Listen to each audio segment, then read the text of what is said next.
할렐루야. 읽은 본문의 말씀을 중심으로 해서 오늘은 다윗의 출사표라고 하는 제목으로 하나님 말씀 증거하도록 하겠습니다.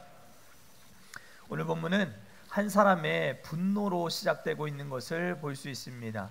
그 분노의 주인공은 다윗의 첫 번째 형 엘리압입니다.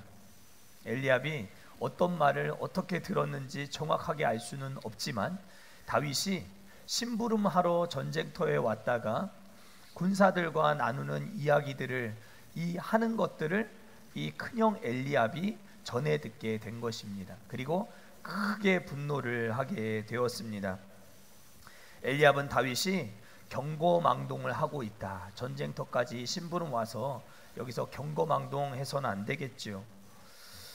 그리고 몇 마리도 안 되는 양들을 아무에게나 내팽개치듯이 내버려 놓고 지금 이 전쟁터에 와서 구경을 하고 있는 너의 태도는 잘못되었다라고 하면서 다윗을 크게 호되게 꾸짖고 있는 그 큰형 엘리압의 모습을 우리가 볼 수 있습니다.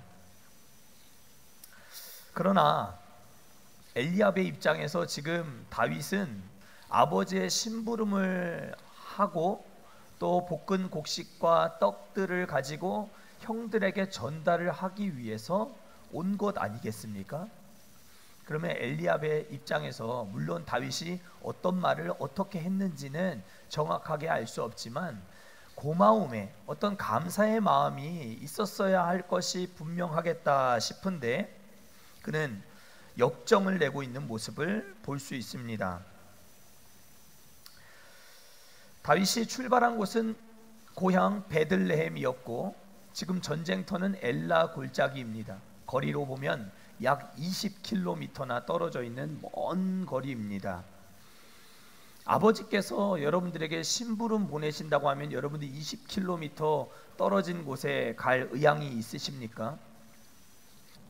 저는 어려서 여동생이 하나 있기 때문에 거의 바깥에 나가서 뭐 찬바람 쐬면서 뭐 슈퍼를 갔다 와야 되는 일 등, 또 주변의 이웃들에게 뭘 전해줘야 되는 일 등, 심부름은 대부분 제가 해야 되는 일들이 많이 있었습니다. 윗집에 찌짐 좀 갖다 드려라 하면은 전구지라고 하죠.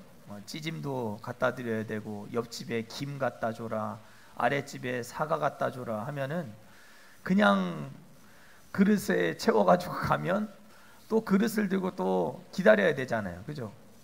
이웃 사촌들이 항상 정이 많아가지고 받고는 그냥 안 돌려보내고 찌짐 받으면은 꼭 뭐라도 하나 더 얹어가지고 꽃감이라든지 뭐 먹을 거, 찬거리, 음식들 이렇게 채워서 주다 보니까 발코니에 한참 또 덩그러니 서 있어야 되잖아요. 남의 집에 가가지고 그 발코니에 서가지고 음식 채워줄 때까지 기다리며 서 있는 건 생각보다 굉장히 뻘쭘한 일이었어요. 어려서 했던 일이었지만 지금도 좀 어색했던 그런 기억들이 있습니다. 근데 요즘은 그런 정을 좀 찾아보기가 어려운 시대가 된 것 같아요. 이웃 사촌들끼리 나누는, 이웃 사촌이라는 말 자체가 많이 없어진 거 아닌가, 그런 생각도 한편 해보게 되는데요. 그런데 아무리 그때와 지금 시대가 많이 달랐다 할지라도 20km 떨어져 있는 전쟁터로 심부름을 가는 일, 다윗의 입장에서 절대 쉽지 않은 일이었겠다, 우리가 생각해 볼 수 있죠. 하고 있는 일이 없었던 것도 아니었습니다. 다윗은 심부름을 가기 위해서 자기가 맡고 있는 이 양들을 맡길 만한 사람에게 부탁하는 일까지, 송구스럽게 누군가에게 이 일을 맡겨야 하는 일들까지 해야만 하는 사람이었습니다. 지난주에 살펴보았듯이 첫째, 둘째, 셋째 다 전쟁터 나가 있었고 넷째부터 일곱째까지는 다 집에서 놀고 먹고 쉬고 있지 않았겠습니까? 근데 이새는 굳이 자기의 양을 치고 있는 다윗을 택해서 다윗으로 하여금 전쟁터로 보내는 일을 맡긴단 말이죠. 우리가 오늘 살펴보겠지만 이것은 하나님의 특별한 은혜입니다. 그러나 그 과정은 쉽지 않았을 것입니다. 오늘날로 말하면 쿠팡 택배 알바를 하러 간 것이나 다름없죠. 맞죠? 볶은 곡식하고 떡 10덩이, 로켓 프레시, 맞죠? 신선식품을 안전하게 배송하는 그 일을 다윗이 담당한 거나 다름없는 거예요. 그렇기 때문에 형의 입장에서는 상황이 어찌 됐든지 간에 일단 동생에 대한 고마움을 표현하는 것이 우선이었겠다 싶은 생각이 드는데, 더구나 이곳은 안전한 곳도 아니었잖아요. 그렇죠? 지금 당장이라도 전쟁이 시작돼도 전혀 이상할 것이 없는 일촉즉발의 위기를 겪고 있는 그런 전쟁터였습니다. 그러니 엘리압은 마땅히 막내 동생을 귀하게 여길 줄 알아야만 했고 감사히 여겨야 하는 입장이었던 것입니다.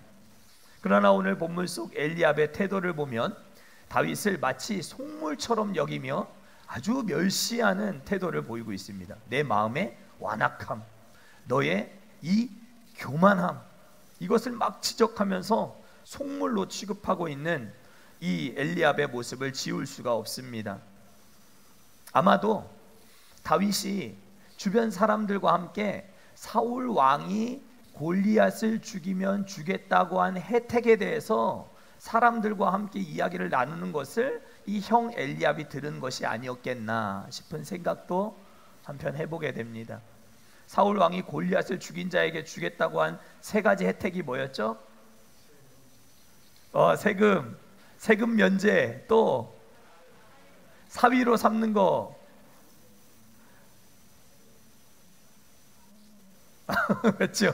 많은 재물을 주겠다 했어요. 많은 재물을 약속했고 왕의 사위가 되는 것, 그리고 아버지 집에 세금을 전체 면제를 해주는 이 어마어마한 혜택에 대한 이야기를 주변 군사들과 함께 나누는 다윗의 모습을 봤을지도 모르겠다 싶기는 하지만, 그럼에도 불구하고 동생을 이렇게 마음의 완악함, 건방지기 짝이 없는 교만한 놈 이렇게 비난하는 것은 좀 도가 지나쳤다라는 생각이 드는 것이죠.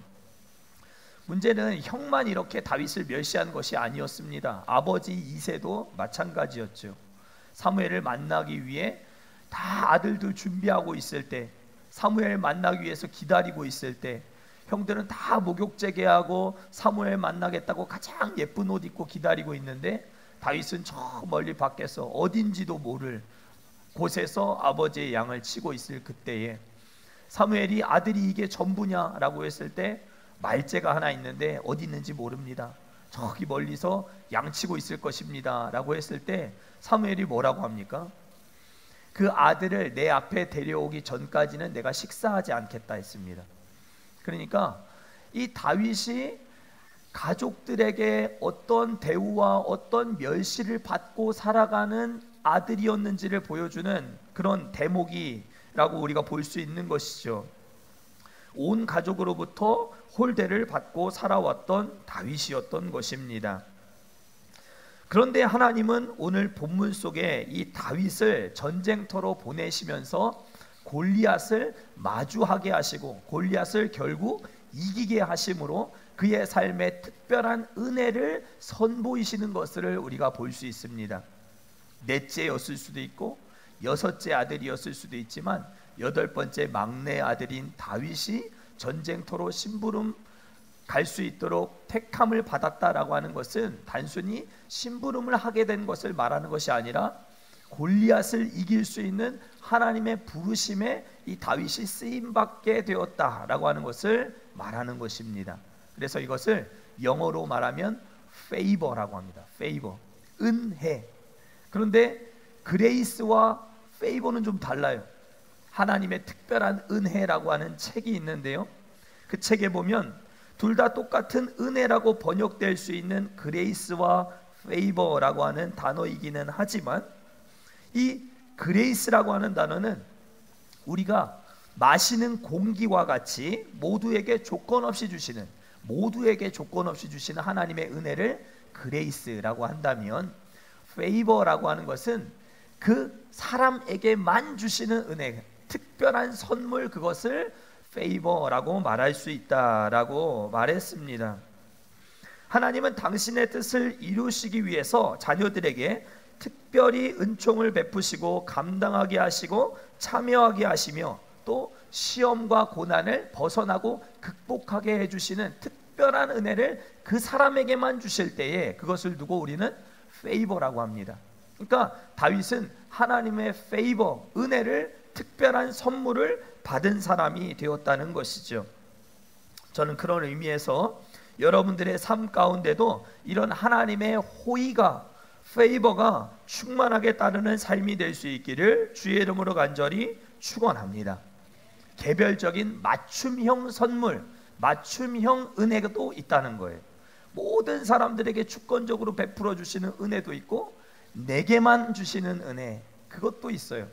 그것은 하나님의 말씀과 사명 속에 있는 줄 믿습니다. 그 은혜를 여러분들이 다 받고 누리셔야 할 줄 믿습니다.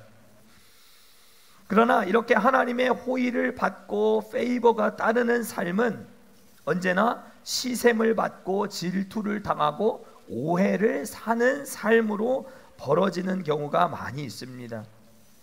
사랑하는 성도 여러분, 여러분들이 혹시 하나님의 일을 감당하면서 누군가로부터 큰 오해를 받았거나 누군가로부터 큰 시기 질투를 받아보신 적이 있으십니까? 그렇다면 여러분들은 그런 사명의 길로 잘 가고 계시는 거예요. 오해도 없고 질투할 것도 없다.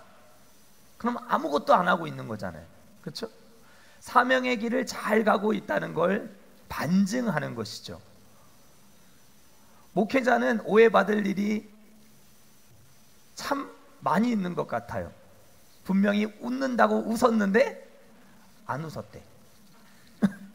저 사람을 볼 때는 환하게 웃고 나를 볼 때는 조금 웃었대. 그거 어떻게? 사명의 길을 잘 가고 있는 것이죠.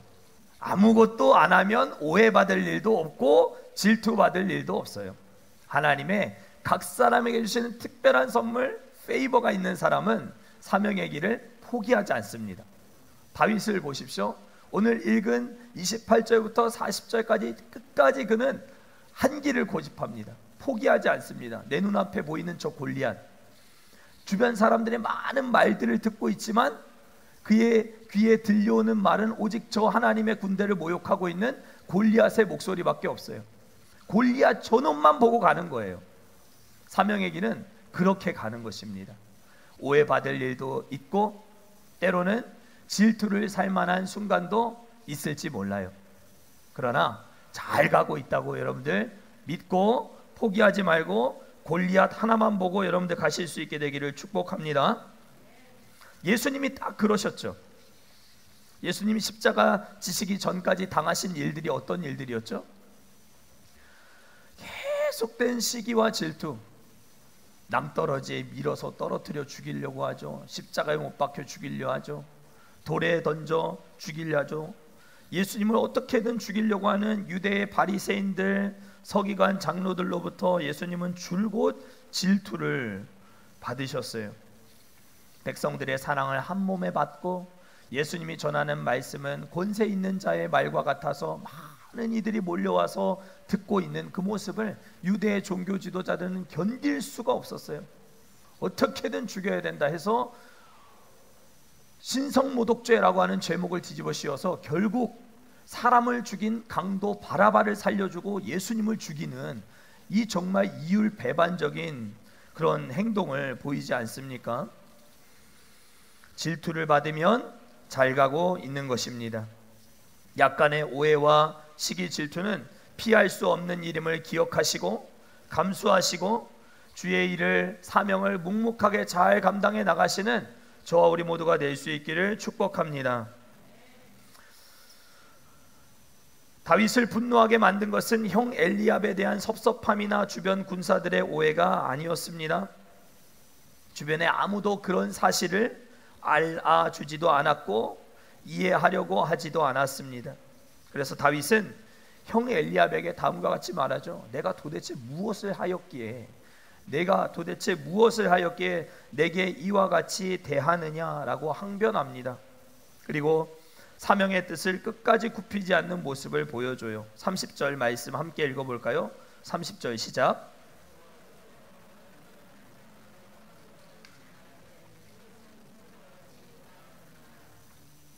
형에게 큰 타박을 받고 책망을 받고 돌아섰는데 예전에 했던 말을 똑같이 반복하고 있는, 전과 같이라고 하는 단어가 무려 2번이나 반복되고 있어요. 똑같이 말했고 똑같이 그들은 반응했다라고 하는 것이죠. 그래서 다윗은 오늘 본문에서 드디어 사울 왕을 향해서 출사표를 내던지고 있는 모습을 보여주고 있는 것입니다. 출사표가 무엇이죠? 전쟁에 출전할 때 왕에게 드리는 상소하는 글을 두고 출사표라고 합니다. 그러니까 내가 어떤 전쟁에 나간다, 위험을 무릅쓰고 간다라고 했을 때 나의 직속 상관에게 이야기를 하고 글로 서신으로 이렇게 보고를 하고 나갈 때 그 보고문, 글을 두고 출사표라고 해요. 그러니까 다윗은 지금 사울 왕에게 골리앗을 대적하여 싸우러 나갈 때 나는 이러한 사람이고 이렇게 싸우겠다라고 하는 일종의 사명 선언문을 지금 사울 왕에게 이야기하고 있는 장면이 오늘 본문입니다.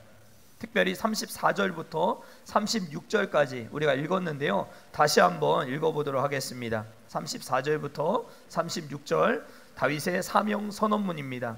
시작.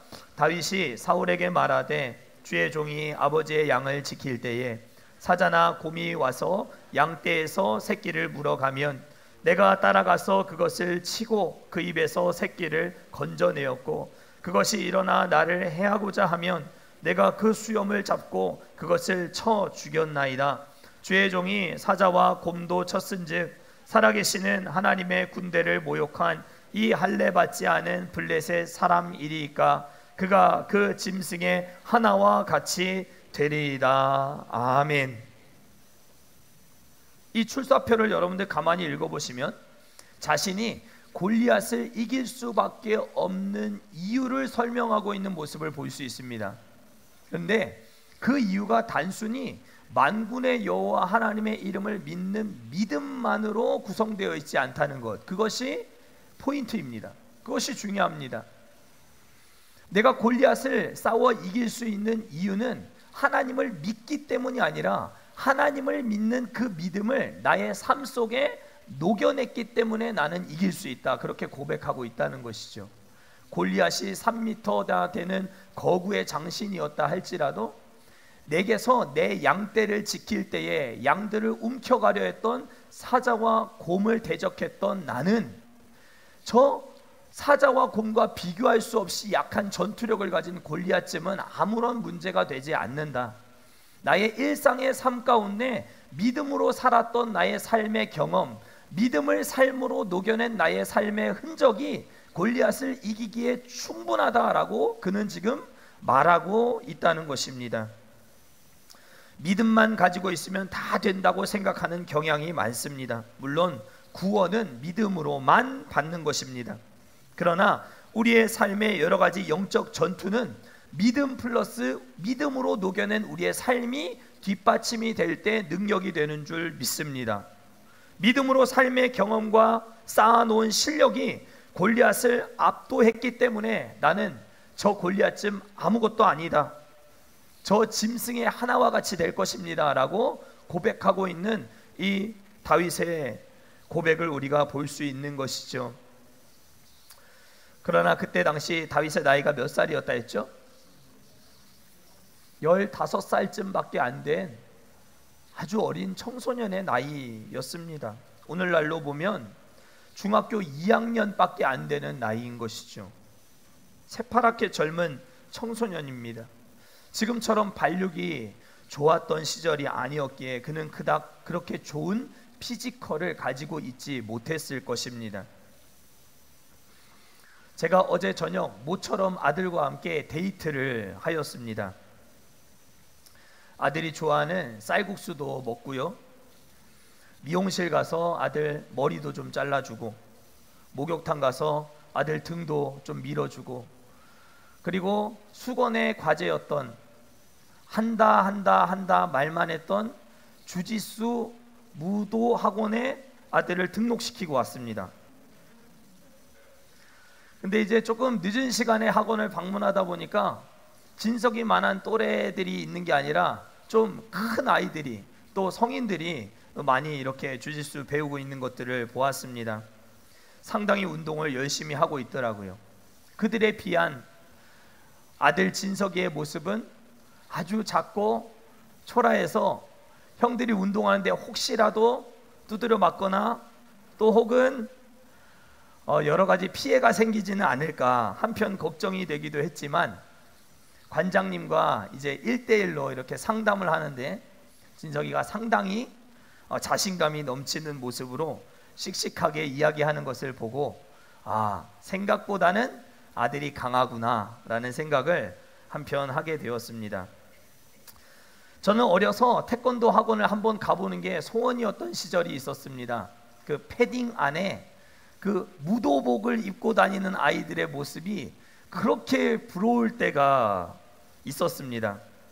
가정 형편이 그리 넉넉하지 못했기 때문에 학원 다니는 것도 빠듯했기 때문에 무도 학원까지 다니는 것은 뭐 상상할 수가 없는 사치스러운 일처럼 여겨지던 가정에서 자랐기 때문인데요. 그래서 그런지 아들이 이제 도복을 입고 저 매트 위에서 무예를 배울 것을 생각을 하니까 괜히 제 마음이 뿌듯해지고 등록을 참 잘하였다, 속이 다 후련하다, 그런 생각이 들었는데요. 아마 15살 다윗의 눈에 봤을 때 3m 가까이 되는 골리앗의 모습은 상대적으로 성인이나 고등학생들 앞에 서 있는 작은 진석이의 모습과 같이 어찌 보면 작고 초라한 모습이었을지도 모르겠습니다. 그래서 사울 왕도 처음에는 다윗에게 너 나가면 안 돼 라고 얘기했습니다. 출사표를 던지기 직전에 너는 소년이니 그는 어려서부터 장군이었던 사람이니 용사였으니 너는 상대가 안 될 거야 라고 사울은 다윗을 막아섰습니다. 그러나 다윗을 막을 수 있는 사람은 아무도 없었습니다. 그래서 사울 왕은 입장을 금방 바꾸었습니다.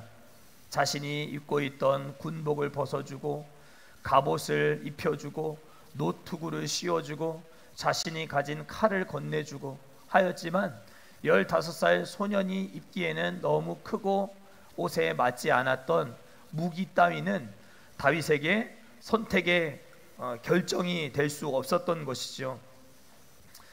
이처럼 사명의 길에서 벗어난 사울의 눈에는 보이지 않는 것이 있었습니다. 들어야 할 것을 듣지 못했고 보아야 할 것들을 보지 못했던 것입니다. 사울 왕의 태세 전환 속도는 매우 빨랐습니다. 금방 안 된다고 해놓고선 금방 다윗에게 너 소년이다, 저 골리앗은 어려서부터 용사다, 너는 상대가 안 된다, 금방 그렇게 얘기해 놓고서는 자신의 갑옷을 입혀주고 있는 이 사울의 모습을 볼 수 있지 않습니까? 다윗의 모습과 사울의 모습이 극명하게 대비되고 있는 장면이라 생각합니다. 끝까지 골리앗 한 사람만 보고 가고 있는 다윗과 상황과 여건에 흔들리고 있는 사울의 모습이 대비되고 있는 것이죠. 큰 형 엘리압의 만류에도, 사울 왕의 만류에도, 그리고 주변 사람들의 이런저런 말들이 다윗의 귀에는 들리지 않았습니다. 그가 지금 듣고 있는 것은 오직 하나님의 군대를 모욕하고 있는 저 할례 없는 블레셋 사람의 가당치도 않는 멸시의 목소리 뿐이었습니다. 사랑하는 성도 여러분, 여러분들의 믿음을 삶으로 녹여내실 수 있기를 축복합니다. 여러분들이 믿고 있는 바를 여러분들의 손과 발에 집어넣고 여러분들의 머리와 여러분들의 가슴에 집어넣어서 한 말씀이라도 여러분들이 그 믿음을 삶으로 녹여낸 흔적들이 남아있다면 여러분들의 인생 가운데 펼쳐져 있는 수많은 문제의 요단강도, 문제의 여리고도, 문제의 골리앗도 전혀 문제가 되지 않을 수 있음을 기억하실 수 있기를 축복합니다. 다윗이 사울왕에게 제출한 출사표에 자신이 골리앗을 이길 수 있는 이유는 거창하지 않았습니다. 다윗의 눈에 골리앗이 대단해 보이지 않았던 것은 일상의 삶 가운데 하나님을 신뢰하며 사자와 곰을 상대했던 그의 믿음의 실력의 삶에 있었습니다. 여러분들은 오늘 어떤 믿음을 여러분들의 삶으로 녹이고 계셨습니까? 여러분들은 오늘 여러분들이 믿고 있는 바를 어떤 부분으로 순종으로 삶으로 녹여내는 실천을 하나님 앞에 보이셨습니까? 말씀을 들었으면 삶으로 살아내도록 노력해야 실력이 됩니다. 그것이 우리의 능력이 됩니다. 사자와 곰을 이긴 자에게는 골리앗이 아무런 문제가 되지 못했습니다. 여러분들은 지금 어떤 사자와 곰을 상대하고 계십니까? 여러분들의 삶 가운데 있는 일상을 살아나가는 삶 가운데 사자와 곰들을 여러분들은 어떻게 상대를 하고 계십니까? 처음부터 어마어마한 골리앗을 이기리라 여러분들 각오하고 결심하고 달려들지 마시고, 처음부터 사단과 마귀를 내가 제압해야지 라고 생각하지 마시고, 오늘 하루 하나님을 믿는 믿음을 내 삶으로 실천해 나가고 순종하는 것, 그것이 쌓여질 때의 삶의 흔적과 능력과 실력이 된다는 사실을 여러분들이 오늘 말씀을 통해 꼭 기억하실 수 있기를 축복합니다. 다윗이 선택한 무기는 사울의 군복이 아니었습니다. 그는 출사표를 내던지고 엘라 골짜기로 들어갑니다. 그리고 저 엘라 골짜기 시내에서 흐르고 있는 많은 조약들 가운데 가장 자기가 쓰기 좋은 평소에 늘 쓰던 돌멩이 5개를 호주머니에 집어넣고 골리앗에게로 나아갑니다. 어마어마한 칼도 갑옷도 노투구도 아무 소용이 없었습니다. 그의 일상의 삶 가운데 늘 쓰던 것, 사자와 곰을 제압할 때 늘 쓰던 것, 그것을 가지고 나아갔다라고 하는 것이 중요합니다. 여러분들은 일상에 어떤 무기를 갖고 살아가고 계십니까? 여러분의 삶을 위협하고 있는 사자와 곰을 여러분들은 무엇으로 제압해 나가고 계십니까?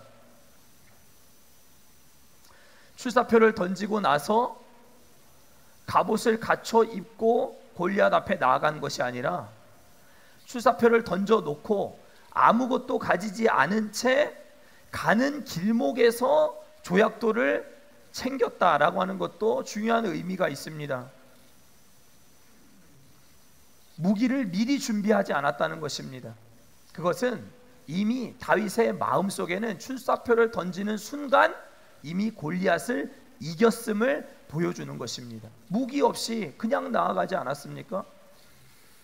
엘라 골짜기 시내에 조약돌이 없을 것이라고 생각했을 수도 있었겠지만 가는 길에 그는 무기를 챙긴 것입니다. 그것은 이미 골리앗을 내가 이긴 사람이다라고 하는 자신감과 확신이 그에게 있었음을 우리는 본문을 통해 보게 되는 것입니다. 사랑하는 성도 여러분, 무기가 있어야만 골리앗을 이기는 것이 아닙니다. 무기가 없어도 이길 수 있습니다. 믿음을 삶으로 녹여서 그 삶으로 능력 삼아 골리앗을, 사자와 곰들을 무찔러 이겨 승리하는 주의 거룩한 백성들 다 되실 수 있기를 주의 이름으로 간절히 축원합니다.